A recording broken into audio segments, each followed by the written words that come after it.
بسم اللہ الرحمن الرحیم۔ میں اپنے کمرے میں داخل ہوا تو وہاں برقعے میں ملبوس ایک عورت کو اپنا منتظر پایا۔ پوچھنے پر اس نے مختصراً اپنا تعارف کروایا اور وقت ضائع کیے بغیر اس نے کہا، میں آپ سے کچھ کہنا چاہتی ہوں۔ جی فرمائیے، میں نے نہایت شائستگی سے کہا۔ میرے پاس وقت بہت کم ہے، وہ لوگ مجھے مار دینا چاہتے ہیں، اس نے اپنا ہاتھ ملتے ہوئے کہا۔ کون لوگ آپ کو مار دینا چاہتے ہیں؟ میں نے نہایت نرمی سے پوچھا۔ اب اس کا وقت گزر چکا، وہ بہت جلد ملک تک پہنچ جائیں گے۔ میں آپ کو کچھ اہم باتیں بتانا چاہتی ہوں، براہ مہربانی ان باتوں کو غور سے سنیں اور اسے امانت سمجھ کر آگے بڑھا دیجیے گا۔ جی فرمائیے، میں نے ان سے کہا۔ اس نے کہنا شروع کیا، یہ میری زندگی کی داستان ہے۔ میں نے صوم و صلات کے پابند ایک خاندان میں آنکھ کھولی تھی۔ میری تربیت مکمل ایک مشرقی ماحول میں ہوئی۔ میٹرک کے امتحان کے بعد کالج جانے لگی۔ گھر میں انٹرنیٹ کی سہولت موجود تھی۔ جلد ہی فیس بک پر دانش نامی ایک لڑکے سے محبت ہو گئی۔ کالج کے بہانے ریسٹورنٹس میں ملاقاتیں طویل سے طویل تر ہوتی چلی گئیں۔ دانش بلا شبہ ان وجیح لڑکوں میں شمار ہوتا تھا جن پر کوئی بھی لڑکی مر مٹے۔ آہستہ آہستہ دانش مجھے اپنے دوستوں، جن میں مرد و خواتین دونوں شامل تھے، ملوانے لگا۔ گاڑی، بنگلہ اور اونچے خواب جو میں نے دیکھے تھے، دانش کے پاس میرے ہر خواب کی تعبیر تھی۔ اونچے اسٹیٹس کا بخار مجھے بھی چڑھ چکا تھا۔ اپنے گھر کا ماحول مجھے دقیانوسی سا لگنے لگا تھا۔ نقاب سے مجھے الجھن ہوتی تھی۔ جب میں پہلی دفعہ بایا میں دانش کے دوستوں سے ملی تو مجھے اپنا آپ بہت میلا سا دکھائی دیا۔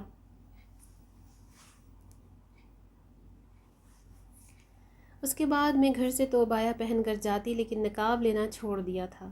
امی نے پوچھا تو میں نے کہا، مجھے سانس لینے میں تکلیف ہوتی ہے۔ امی میرے اس بہانے سے مطمئن ہو گئیں۔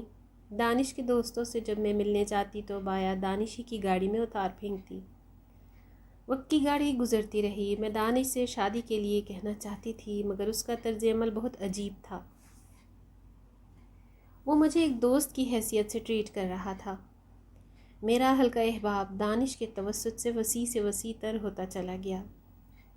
اسی سول سوسائٹی میں میری ملاقات نوید سے ہوئی،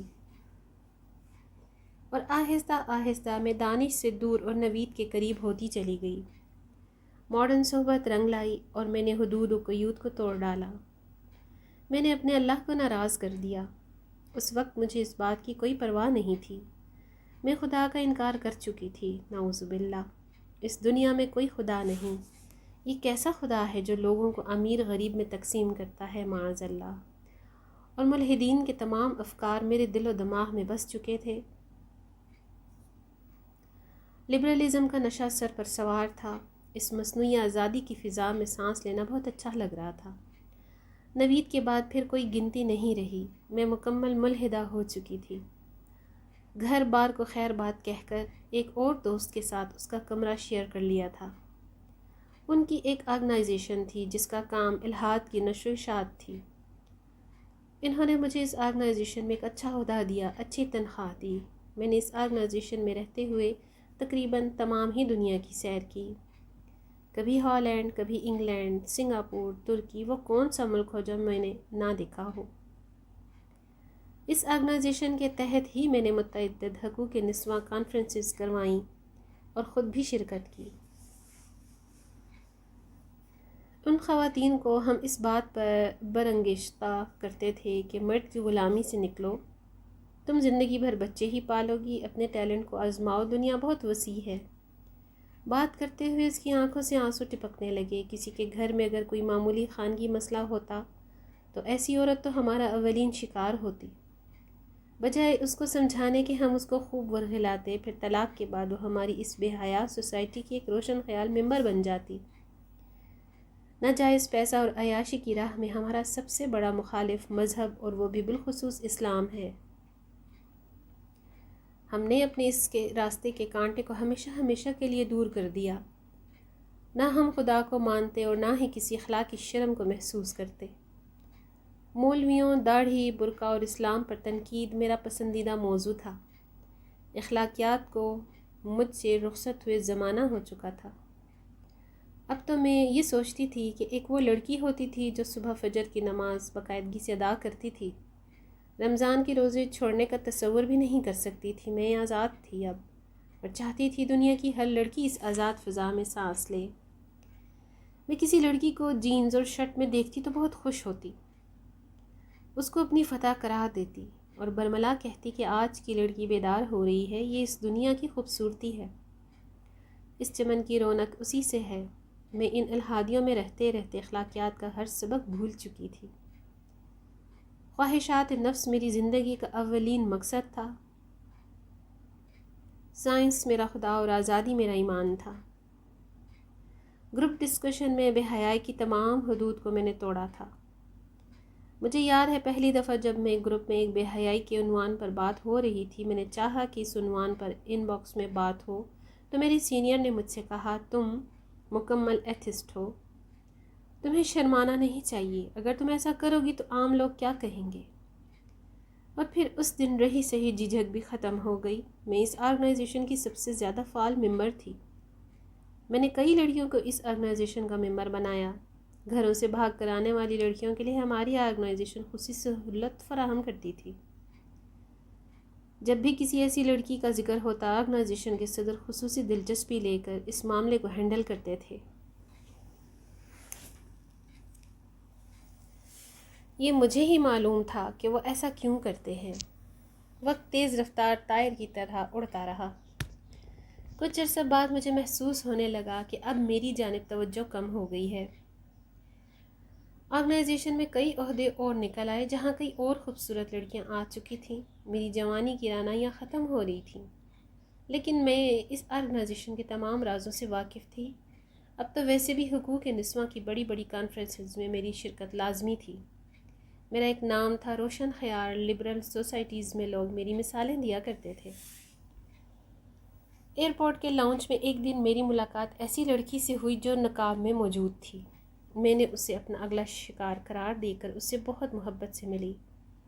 اس نے مجھے ایک نظر دیکھا اور کہا، زندگی کی ہر چیز تمہاری تھی، تمہارے لیے ہی بنی تھی، یہ خوشیاں جن کی تلاش میں تم یہاں تک پہنچی ہو، تمہارا نصیب تھی۔ بہت جلدی کی تم نے، دنیا تو تباہ کی ہے مگر آخرت بھی برباد کر لی۔ وٹ نانسنس، میں نے غصے میں کہا۔ تم ہو کون؟ اگلے ہی لمحے میں نے اس کی آواز کو پہچان لیا۔ تم ربیہ تو نہیں؟ ہاں، میں ربیہ ہی ہوں، تم نے درست پہچانا۔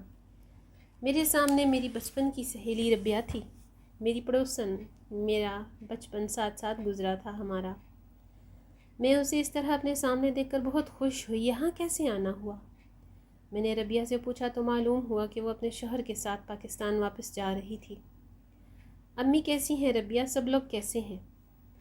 میں نے اپنے گھر کے ایک ایک فرد کا نام لے لے کر پوچھا۔ میری آنکھوں نے چھلکنا شروع کر دیا تھا۔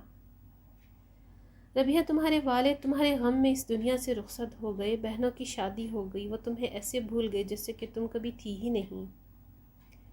خدا را اب ان کی پرسکون زندگی کو جا کر دوبارہ کسی طوفان سے آشنا نہ کر دینا، ان کے لیے تم مر چکی ہو۔ بس ایک تمہاری ماں ہے جو کہ ایک امید سی رکھتی ہے تم سے کہ تم ضرور پلٹو گی۔ وہ کہتی ہیں، میں نے نعمتوں کی لوری دے کر اسے پالا ہے، اسے میں جب دودھ پلاتی تھی تو درود شریف کا ورد میری زبان پر ہوتا تھا۔ میری بیٹی ملحدہ کیسے ہو سکتی ہے؟ بس ان کی بوڑھی آنکھوں میں آج بھی امید کی کرن ہے۔ یہ جو تمہارے ساتھ ہیں یہ سب درندے ہیں، یہ عورت کی آزادی کے نام پر عورت تک پہنچنا چاہتے ہیں، یہ عزت اور غیرت کو الحاد کی شراب پلا کر مدہوش کر دیتے ہیں۔ ایک عام عورت تک پہنچنا کسی بھی لبرل درندے کے لیے مشکل کام ہے، لیکن تم تک یہ بآسانی پہنچ سکتے ہیں آزادی کے نام پر۔ میں جانتی ہوں ربیہ، مجھ سے بہتر انہیں کون جانتا ہوگا۔ یہ یہودیوں کے لیے کام کرتے ہیں، ان کا کام بس اسلام کے خلاف بکواس کرنا ہوتا ہے۔ ان کے فیس بک پیجز پر مذہب کی مخالفت سب سے زیادہ اسلام کی ہوتی ہے۔ یہودیت کی تو صرف دکھاوے کے طور پر مخالفت ہوتی ہے، اصل ہدف ان کا اسلام اور پیغمبر اسلام صلی اللہ علیہ وآلہ وسلم ہے۔ یہاں آنے والی لڑکیوں کو دوسرے ممالک میں وزٹ ایسے نہیں کرائے جاتے، ان سے بزنس کرایا جاتا ہے۔ الہات کی شراب انہیں مدہوش رکھتی ہے، پیسہ، سیر و تفریح، ان کی بنیادی ضروریات سے لے کر عیش و عشرت کے تمام سامان انہیں مہیا کیے جاتے ہیں، اور پھر انہی لڑکیوں کو مسلم لڑکوں کے لیے کانٹے کا چارہ بنایا جاتا ہے۔ ابھی یہ گفتگو ہو ہی رہی تھی کہ ربیہ کے شوہر علم الدین بھی آ گئے۔ آج تک مجھے داڑھی سے سخت نفرت تھی، ہمیشہ ہی داڑھی پر شدید تنقید کی۔ آج اس باوقار انسان کو دیکھ کر اپنی رائے تبدیل کر لی۔ علم الدین مجھے ایک دفعہ پھر بھی نظر اٹھا کر نہیں دیکھا تھا۔ میں مردوں کی فطرت سے بخوبی آگاہ تھی۔ علم الدین کو عورت کی عزت کرنا آتی تھی۔ عورتوں کی عزت کرنا اسلام نے ہی تو سکھایا ہے، ورنہ ان روشن خیالوں نے تو عورت کو مال تجارت بنا دیا ہے۔ دیر نہیں ہوئی، واپس پلٹ جاؤ، سچی توبہ کر لو، وہ اپنے بندوں سے بہت محبت کرتا ہے، تمہارے لیے راہیں کھول دے گا، تم واپس آ جاؤ، کہیں بہت دیر نہ ہو جائے۔ اس دن میں اس کے کندھے سے لگ کر بہت روئی۔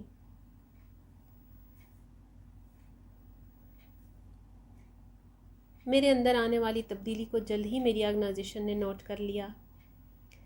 ایک دن میں نے جذبات میں آ کر ان کو خوب سنائی۔ میں نے ان سے کہا، تم ہی وہ ظالم ہو جنہوں نے میرے بچپن کو پامال کیا۔ تم ساری زندگی میری قیمت وصول کرتے رہے، تم وحشی ہو، درندے ہو، انسانیت کے دشمن تم ہو، اسلام نہیں۔ میں بہت برے طریقے سے چیخ رہی تھی، پھر مجھے بے ہوشی کا انجیکشن لگا کر ایک کمرے میں قید کر دیا گیا۔ آج وہاں سے جان بچا کر نکلی ہوں۔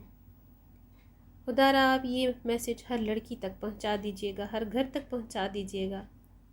تمہاری عزت کا سائبان تمہارا اسلام ہے۔ تم جس آزادی کو دیکھتی ہو وہ آزادی نہیں، ایک قید ہے، دنیا کی بھی قید اور آخرت میں ہمیشہ ہمیشہ کے لیے جہنم کی قید۔ وہ باپ جو تمہارے لیے کماتا ہے، وہ بھائی جو تمہاری عزت کا رکھوالا ہے، وہ شوہر جس کی مملکت کے تم ملکہ ہو، تمہاری جنت تمہارے بچے ہیں، تم آزاد ہو۔ خدا را اس قید کا شکار نہ ہونا، یہ باہر سے بہت خوبصورت ہے لیکن اندر سے بہت گندی گھناؤنی ہے۔ یہ پیغام آپ کے پاس ایک امانت ہے، اس کو دوسروں تک پہنچا دیجیے گا۔ ساری گفتگو کے دوران اس کی آنکھیں مسلسل بہتی رہیں، وہ بات کرتی رہی، روتی رہی۔ کئی بار تو وہ پھوٹ پھوٹ کر روئی۔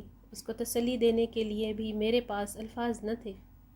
میں بس بت بنا اس کی بات سنتا رہا، کیونکہ میں جانتا تھا یہ سچ ہے، اور ایسا ہوتا ہے۔ غیر ملکی NGOs مختلف لبادے اوڑھ کر شروع سے اسلام پر حملہ آور ہیں۔